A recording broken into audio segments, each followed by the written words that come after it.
வர்ற மார்ச் 1ஆம் தேதி பிரதமர் நரேந்திர மோடி மதுரை வர இருக்காரு.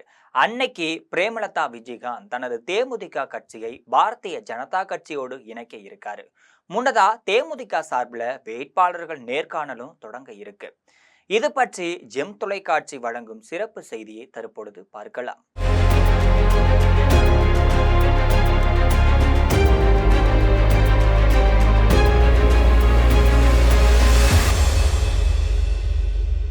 பிரேமலதா விஜயகாந்த் தலைமையிலான தேமுதிக யாரு கூட கூட்டணி வைக்க போகுது அப்படிங்கிற இழுபறியாகவே நீடிச்சிட்டு தான் இருக்கு.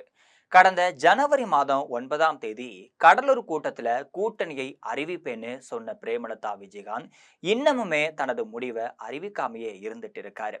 அதிமுக, திமுக, பாஜக, தாவேகான்னு அனைத்து கட்சிகளிடமும் கூட்டணி குறித்து பேச்சுவார்த்தை நடத்திட்டு வந்தாரு. ஆனால் பிரேமலதா வைத்த கோரிக்கைகள் அனைத்துமே அனைத்து கட்சிகளும் நிராகரித்த நிலையில கூட்டணி முடிவு எடுக்க முடியாம பிரேமலதா திண்டாடிட்டு இருக்காரு.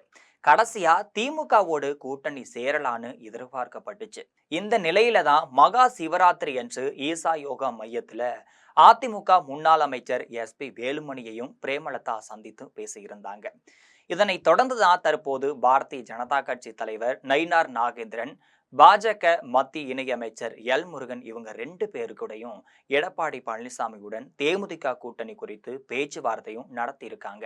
எடப்பாடி பழனிசாமி வீட்டில் இந்த பேச்சுவார்த்தை சுமார் 1 மணி நேரமா நடைபெற்றதாகவும் சொல்லியிருக்காங்க.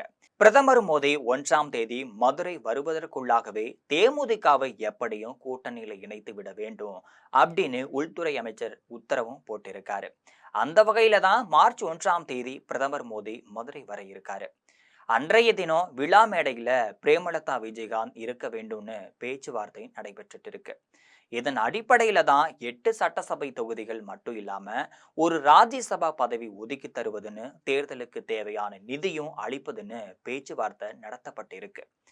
இது குறித்த தகவல் பிரேமலதா விஜயகாந்திற்கு சொல்லப்பட்டு அவரும் இறுதி முடிவாக வேறு வழியின்றி இந்த கூட்டணியை ஏற்றுக்கொண்டிருக்காரு.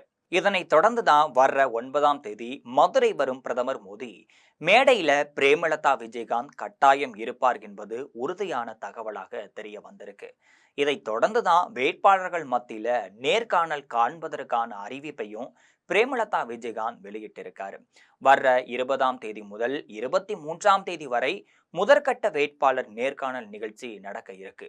ஒவ்வொரு நாளும் மாவட்ட வாரியா தினம்தோறும் காலை 10 மணி முதல் வேட்பாளர் நேர்காணல் நிகழ்ச்சி நடைபெற இருக்கு. இதனை தொடர்ந்துதான் தேமுதிக தரப்புல கூட்டணி விவகாரம் முடிவுக்கு வந்திருப்பதால கட்சி தொண்டர்கள் உற்சாகத்துல ஆழ்ந்திருக்கார்கள் என்பது முக்கிய செய்தியாகும். இது போன்ற அரசியல் பின்னணி செய்திகளை அன்றாடம் தெரிந்து கொள்ள ஜெம் தொலைக்காட்சியுடன் இணைந்திருங்கள்.